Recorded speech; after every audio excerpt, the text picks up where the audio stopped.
Houdini 21 has added a bunch of new features to Copernicus, and some of the new features include some new tools for working with curves inside of COPS. So let's take a look at those. So I'm going to drop down a CopNet, and I'll just make this project file available on Patreon. If you want to grab it, you can do so on there. But we're going to drop down a curve 3D, which is going to allow us to draw a curve in our viewport.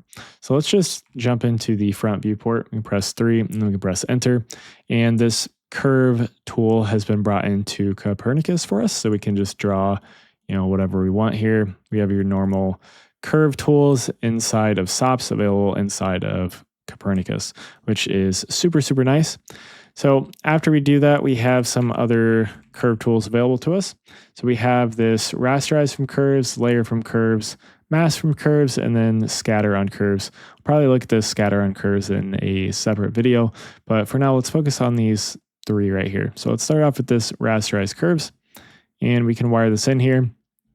And we have the ability to do some different things with this. So we can control the border type, which is normal inside of COPS. We can set the units for our width scale here. So we can control our width like this. We can set that to image or pixels. Let's go back to image. We can also control whether the joints are round or sharp. So you can see how that affects. We have a max joint scale for this as well. Let's set that back to round. We can change our endpoints to be either flat or round, so we can get a nice curved end to our curve. We can control our segment length, so we have the ability to basically to just resample our curve here. We can set this to straight. You can see what increasing this does. We have subdivision, or we have interpolating, so different ways to get some different looks to our curve. And then we have the ability to rasterize attributes.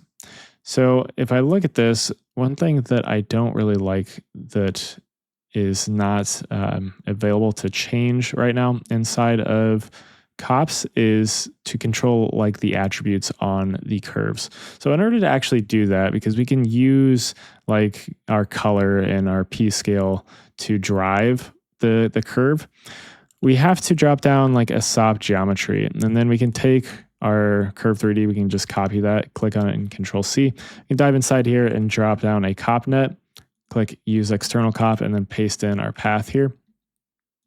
And then essentially we're just bringing that in, but this is allowing us to do everything inside of this geometry. Now we could dive inside of here and we could, dive inside and add stuff to our curve, but this isn't exposed. We'd have to click allow editing of contents, and then we'd have to add it in there, which I think that there should be a better way to do this. And I'll probably just build a tool, honestly, to do this myself. But we can dive inside here and we can drop down like an attribute randomize. And we can keep it on color for now. That's fine. And we can also add in a second one here. And this one needs to not be called P scale. It has to be called width, because that is going to match up with what it is called in COPS. So I'll just set the min value to 0.3 and the max to 1. And now you can see that that has already affected our curve here. And if I come to our attributes, we can add another one, and we can put our CD in there. And that should be working. Randomize CD. Oh yeah, we have to view our output there for our color channel. Now you can see our color channel being reflected in our viewport. So we can just bring everything in through there. Let's also take a look at the mask from curves, I should say. We'll wire this into our mask from curves. And this is going to be a little bit different from what we get from this curve output. So it's going to basically like rasterize this into a shape. So it's like a filled, or like the endpoints are connected. And we can output a black and white mask here. So we can use the blur settings to change the blur. We have our conversion quality, which doesn't really do a whole lot here, but we can resample this here as well. Let's turn off that blur for now. You can resample this. We have the same settings that we have from before with our interpolating and subdivision and all that. And then we can also output an SDF here. So we have the ability to bake our curve to an SDF, and that allows us to create some really cool shapes that aren't necessarily super easy to get without drawing them in our viewport ourselves. The other one that we have available to us is the layer from curves, which is basically like this rasterize curves on steroids. So we can take this and wire this in, and you can see that this is giving us this for our output. So by default, we have our width that we can control here. We have this width along curve, so we can control where the width is. This is a total ramp that we can control.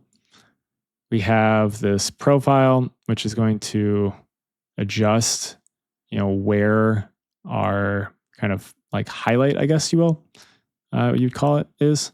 We have the ability to control the color along the length. So if I just set this to something other than grayscale, like your infrared, you can see that we get this nice gradient along the length.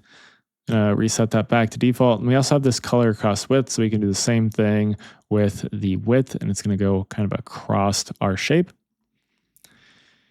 And we have some different settings for our rasterization type here as well. So again, we have our ability to control the segment length and the subdivision, as well as interpolating.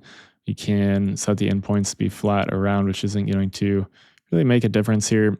We also have the sharp joints or round joints as well. So that is kind of the new things for the curves as far as using them to bake out to a texture that we can use. You can go down here and output whatever we want here. So we have the alpha we had before, our profile, length of our color. So this is kind of like the curve view looks like. Width color, this is going to be the color along our width. Obviously, we have UVs for our curve, depth, and then our ID of our curves. So everything that we would expect to have available to us on this node. It's like I said, it's like this rasterized curves on steroids, but if you need to get other information from your curve into cops, then we have the ability to bake that out as attributes as well. So, and then this mask by curves, obviously really cool with that SDF shape. But that is going to kind of wrap up the stuff for the curves. Like I said, we'll take a look at this scatter along curves for a different video, as there's a little bit more to that. But this should get you up and running with curves inside of 21 and in cops. So anyways, hopefully this helped you out. Thank you guys for watching and have a good day.